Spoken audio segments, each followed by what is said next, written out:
El siguiente programa es apto para toda la familia.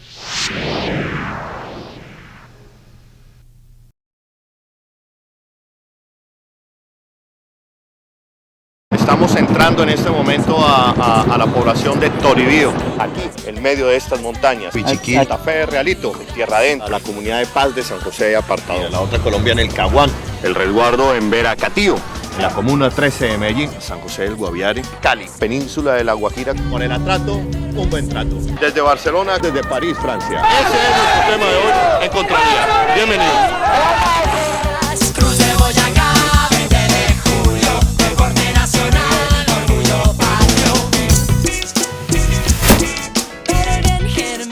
Contravía.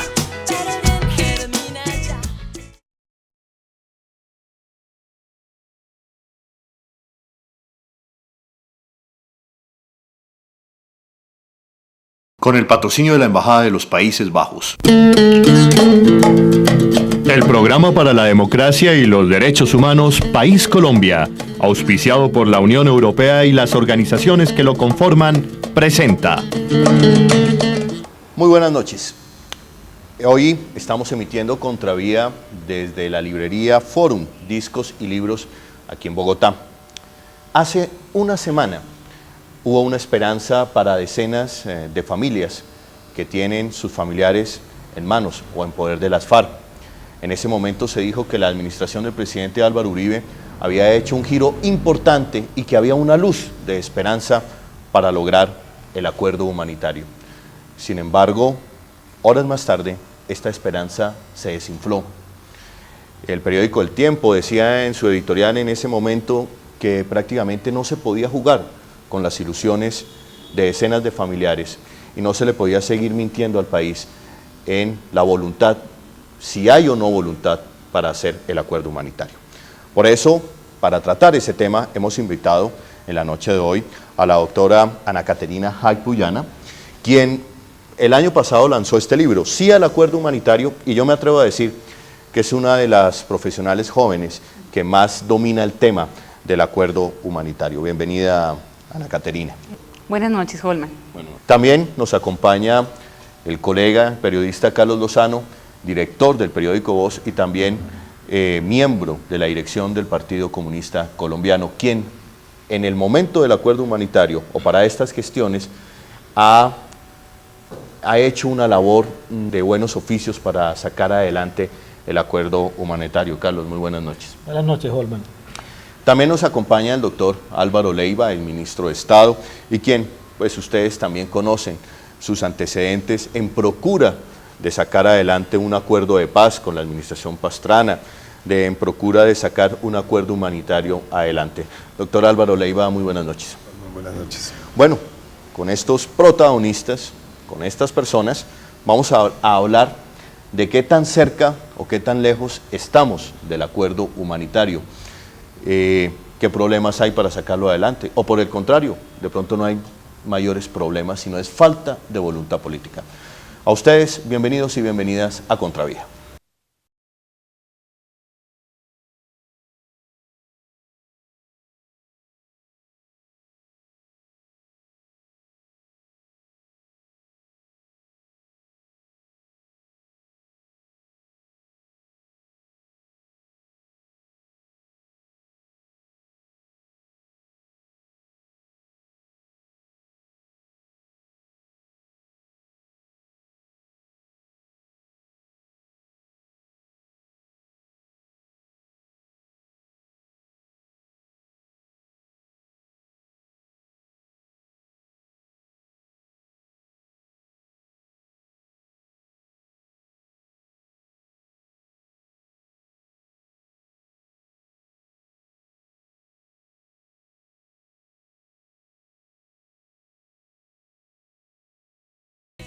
Después de un encuentro que tuvo doña Yolanda Pulesio, mamá de Ingrid Betancourt, con el presidente Álvaro Uribe, se dijo que, o mejor, el presidente Uribe le dijo a doña Yolanda que le decía a las FARC que en cualquier momento y en cualquier lugar del país este gobierno estaba dispuesto a encontrarse con las FARC para hablar del tema del acuerdo humanitario.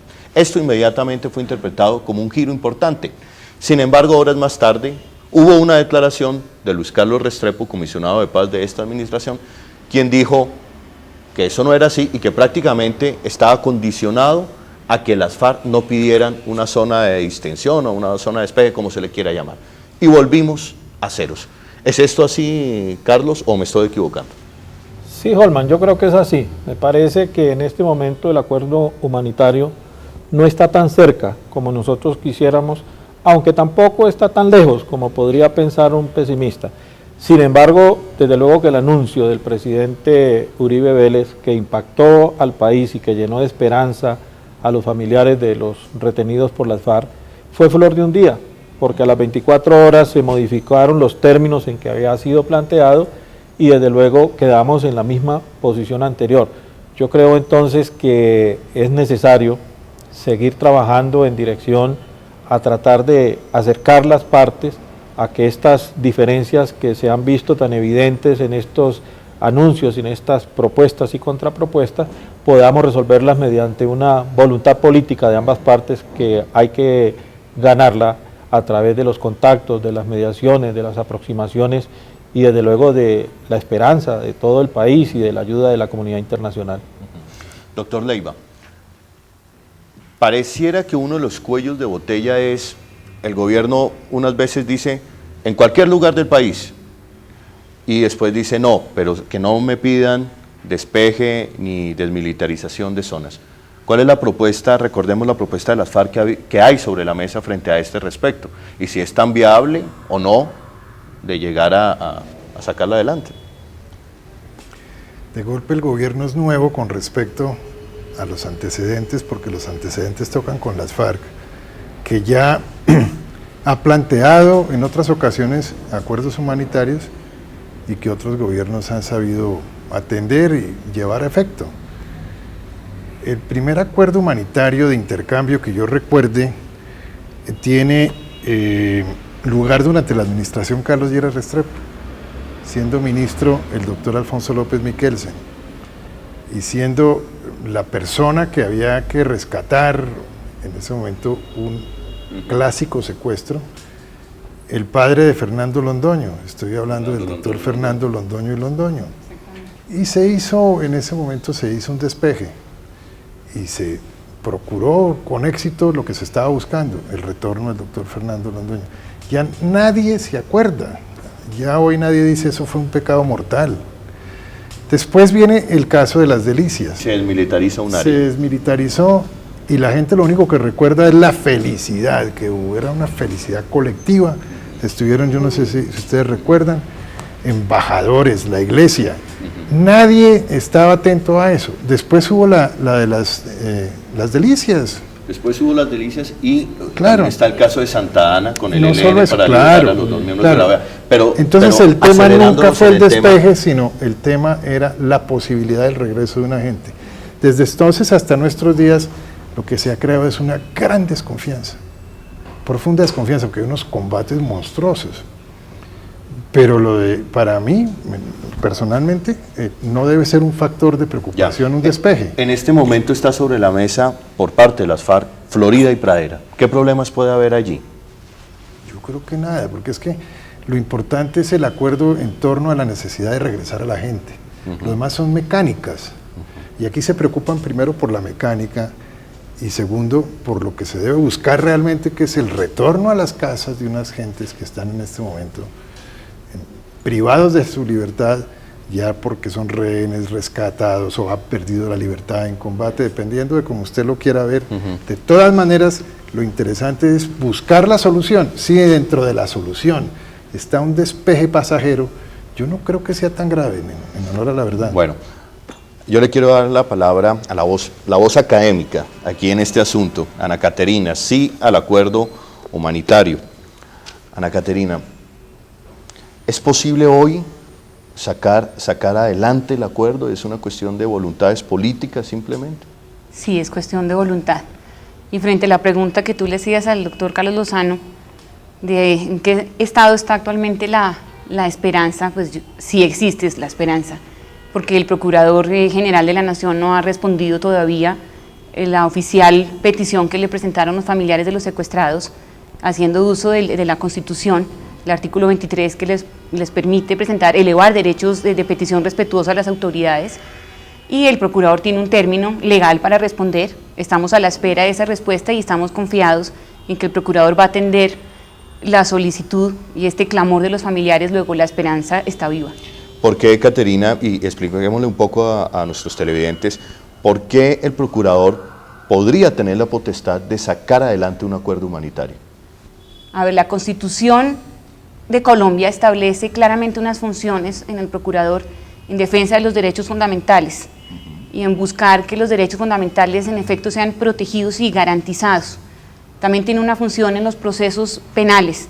El decreto que le establece funciones a la Procuraduría señala que el procurador puede intervenir en la solución de los conflictos que se generan por violación de los tratados internacionales, por violación a los derechos humanos y por violación al derecho internacional humanitario.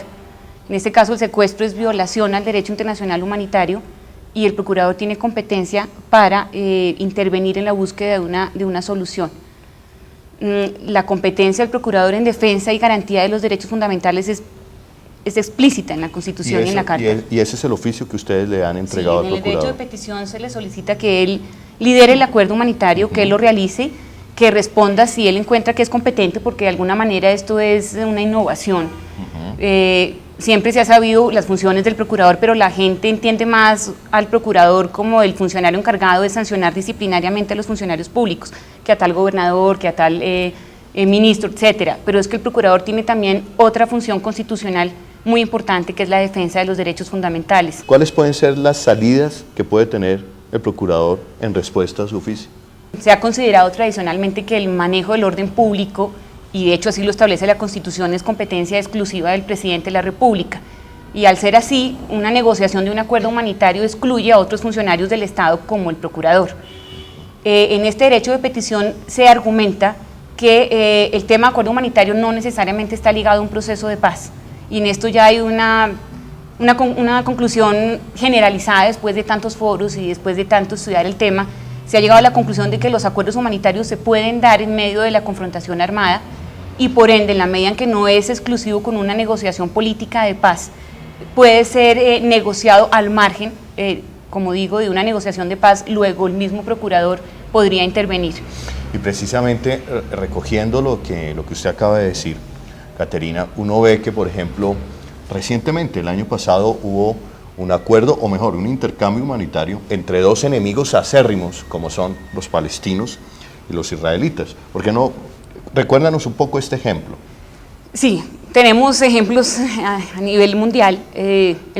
Israel negoció con el grupo Hezbollah la liberación de más o menos unos 400 palestinos a cambio de un empresario israelí y 2 o 3 cadáveres de unos soldados. Y esto fue traído a colación justamente cuando vino el ministro israelí Shlomo Ben-Ami a un foro que organizó Juan Manuel Santos. Y fue para todos una sorpresa escucharlo a él declarar como exfuncionario del mismo gobierno israelí que era política de Estado la negociación de la libertad de los que eran retenidos. Por encima de la seguridad nacional, el derecho de salvarle la vida a una persona o de recobrar un cadáver en este caso. Exactamente. En este caso como los israelitas. Se mencionaba mucho hasta qué punto negociar el acuerdo humanitario hace que se desmoralice la fuerza pública. Si para los militares es triste ver que finalmente el gobierno cede al negociar un acuerdo humanitario. Y justamente el caso israelí nos demuestra que es todo lo contrario, que el Estado le dice a los soldados que defienden y que protegen a la patria, si ustedes son secuestrados, el Estado hará hasta lo imposible por devolverlos a sus casas, es más, hasta su cadáver. Es decir, el ejemplo que vemos en el caso de Israel y en el caso palestino es un ejemplo de voluntad política. Hubo voluntad política, allí no se habló del honor militar, no se habló del problema de desmilitarizar o no desmilitarizar. Queremos a nuestros seres queridos, cueste lo que nos cueste. Estamos entrando en este momento a la población de Toribío, aquí, en medio de estas montañas. Pichiquí, Santa Fe, Realito, Tierra Adentro, la comunidad de paz de San José de Apartado. La otra Colombia en el Caguán, el resguardo en Veracatío, la comuna 13 de Medellín, San José del Guaviare, Cali, península de La Guajira, con el atrato un buen trato. Desde Barcelona, desde París, Francia. Ese es nuestro tema de hoy en Contravía. Bienvenidos. Cruz de Boyacá, 20 de julio, deporte nacional, orgullo patrio. Contravía. ¿Hay voluntad política tanto de este gobierno, sí o no? ¿Y hay voluntad política también de las FARC para sacar adelante? ¿O en ambos se nota arrogancia, pequeñeces para llegar a sacar adelante este acuerdo? Mira, Holman, yo creo que no hay voluntad política hasta este momento porque no se ha podido concretar el acuerdo humanitario. Porque curiosamente, siendo esto es consecuencia de la voluntad política de las partes, el acto en sí no es un acto político, sino va a ser un acto humanitario, que como bien lo ha explicado la doctora Caterine, hay los suficientes instrumentos legales para hacerlo, no solamente en el derecho internacional humanitario, sino en el ordenamiento nacional, en el bloque de constitucionalidad que llaman los abogados. Entonces las herramientas jurídicas están, lo que falta es el deseo y es la voluntad, que es lo que me llama la atención un poco en la propuesta más reciente del gobierno, que hubo ese viraje pues en menos de 24 horas, que si realmente el gobierno tuviera la voluntad política, pues sencillamente en lugar de trasladarle el balón, como se dice popularmente, a las FARC, para que digan el sitio y la hora en que se van a reunir, sencillamente él ya conociendo cuál es la pretensión de las FARC para sentirse con garantías suficientes para ese diálogo y esa negociación, pues sencillamente lo decrete. Ya se sabe que las FARC proponen Pradera y Florida. Entonces sencillamente el gobierno, en lugar de preguntarle qué es lo que quieren, debería es ordenar el retiro de la fuerza pública de esa área, bajo la figura que se quiera, no vamos a hablar de despejes, de zonas de distensión, ni de nada de eso, por un término prudencial, el estrictamente necesario para esa negociación. Para que se encuentren. Para que se encuentren. Aquí no estamos frente a figuras de despejes indefinidos o cosas por el estilo, o repetir pues la experiencia del Caguán, que es lo que tanto les mortifica, sino sencillamente en un acto nuevo, independiente, autónomo de un proceso de paz, como ya se ha explicado. Aquí no está atado el acuerdo humanitario a un proceso de paz, independientemente de que un buen acuerdo humanitario que satisfaga al país y a las partes y a la comunidad internacional pueda despertar esperanzas y un ambiente favorable a un proceso de paz, pero ese es otro asunto. Muchos han dicho que algo que ayudaría y facilitaría sería que las FARC, después de 2 años, ya vamos para casi 2 años, de que no conocemos una prueba de supervivencia, ni de Ingrid Betancourt, ni de los soldados que llevan ya 7 años del Cerro Patascoy, en fin, ¿no sería momento hoy, Carlos y Álvaro, de que se conociera una prueba de supervivencia? Es más, y que esa prueba de supervivencia le facilitara al gobierno francés, que hemos visto que está muy atento a sacar este tema adelante. Eso podría facilitar a la opinión pública, al gobierno mismo, a las FARC de llegar a este acuerdo. Y se ha debido hacer 1 y 3 y 5 veces. En la medida en que se va pasando el tiempo, se debía demostrar que están con vida, que están bien, cuáles son las condiciones. Y hay normas sobre eso. Pero yo voy más allá de la voluntad política.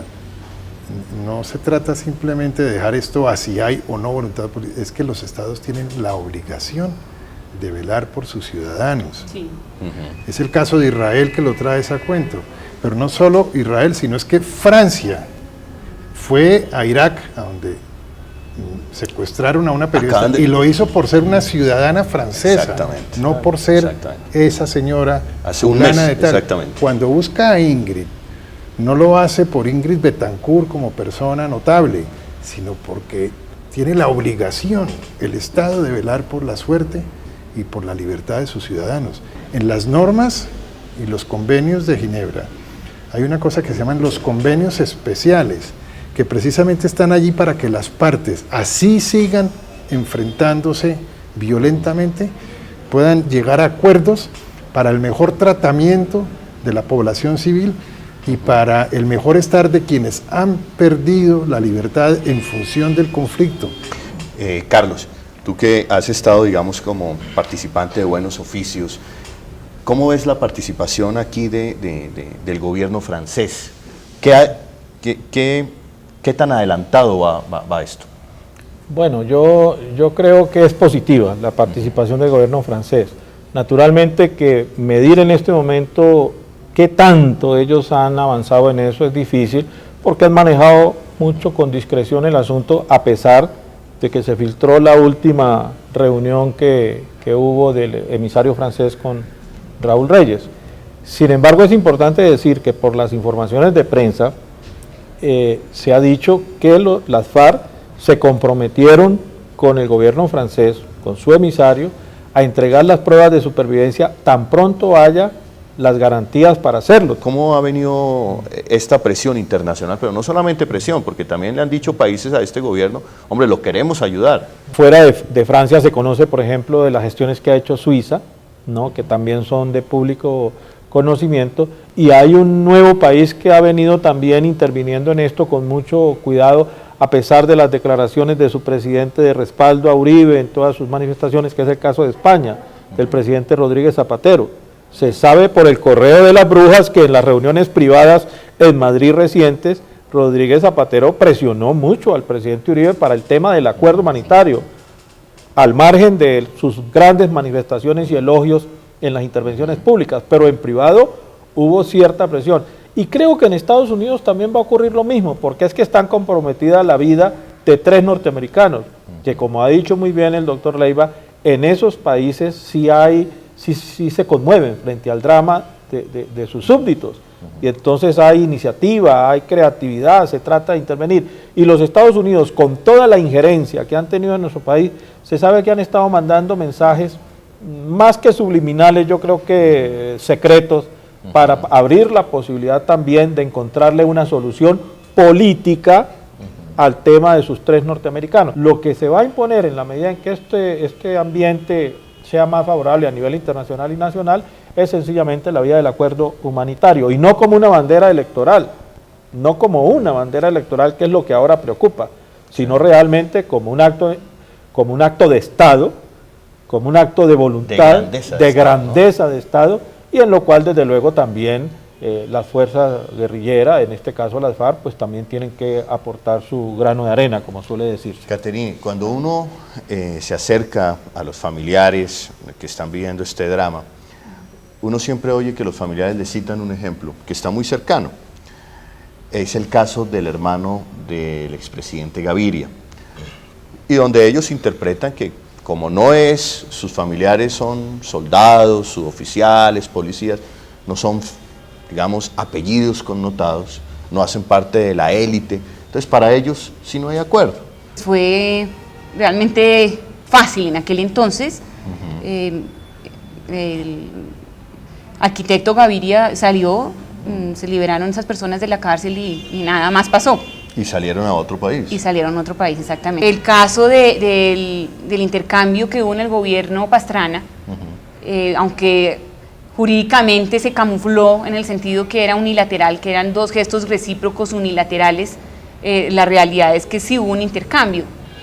Y es curioso porque el comisionado de paz menciona que él fue a hablar con el señor procurador del tema, porque en este evento la Procuraduría fue la que determinó finalmente la excarcelación de los guerrilleros que estaban en las cárceles. Por salud. La argumentación fue por salud, pero si ustedes miran el decreto 1072 que se expidió en aquel entonces, en ese decreto se establecía que el procurador le ordenaba a las autoridades judiciales la suspensión de la pena o medida de seguridad de estos guerrilleros que estaban en la cárcel, pero estas autoridades judiciales debían proceder de plano. Luego, no tenían la discrecionalidad de decir no. Quien tomó la decisión de liberar o de abrir, digamos de esta manera, la puerta de las cárceles de los guerrilleros en aquel entonces, de los 14 guerrilleros, fue la Procuraduría. Caterine, ya estamos llegando a los últimos minutos del programa. Otra sensación que tienen los familiares, y yo creo que buena parte del país, es que con los grupos paramilitares sí se puede haber despeje, sí puede haber de todo, pero con estas familias no puede llegarse o no se puede buscar el acuerdo humanitario para la liberación de estas familias. ¿Usted comparte esa sensación? Es evidente, yo pienso que el país ha sido conocedor de un trato especial frente a los grupos paramilitares y unas medidas en extremo fuertes y unas condiciones muy exigentes por parte del gobierno frente a las FARC. Por eso yo quiero insistir en que, ya que llegamos aquí a la conclusión de que el problema del acuerdo humanitario y el problema de la libertad de los secuestrados es un asunto de Estado, no es un asunto de gobierno ni de voluntad política, por eso es que se acudió al Procurador General de la Nación. La misma oficina del Alto Comisionado de las Naciones Unidas para los Derechos Humanos en Colombia ha dicho que cuando la guerrilla viola la obligación de respetar el derecho internacional humanitario e incumple su obligación de liberar a los secuestrados, es el Estado, llámese cualquier entidad del Estado, el que debe buscar otras soluciones y otras alternativas. Ahora hemos establecido nuestra esperanza en el Procurador y es importante que el país sepa que el Procurador tiene la competencia constitucional y legal para excarcelar guerrilleros y para buscar porque el derecho internacional humanitario en efecto se respete y porque la libertad sea un derecho efectivo en este país. Okay. ¿Qué propuestas pondrían ustedes en este momento ya sobre la mesa para sacar adelante este acuerdo humanitario? Pues sencillamente yo creo que el gobierno lo que tiene es que aceptar el despeje de estos dos municipios, de Pradera y Florida, y convocar a las FARC bajo las condiciones de la garantía, de la verificación de esa situación de que no va a haber allí fuerza pública y comenzar la discusión. Yo creo que eso es lo más importante. Ya lo demás de las pruebas de supervivencia, todas estas cosas que son necesarias, pueden llegar como un valor agregado, por decirlo de alguna manera. Doctor Leiva. Yo tengo la esperanza de que el procurador manifieste que sí está facultado. Lo que ocurre, en mi sentir, es lo siguiente, que a pesar de que él tenga, por decirlo de alguna manera, incluso la llave de las cárceles y el ánimo de hacer el intercambio humanitario, lo que sí no va a poder hacer es el despeje. Pero entonces esa sí tiene que ser una conversación de tú a tú entre el Procurador General de la Nación y el Presidente de la República.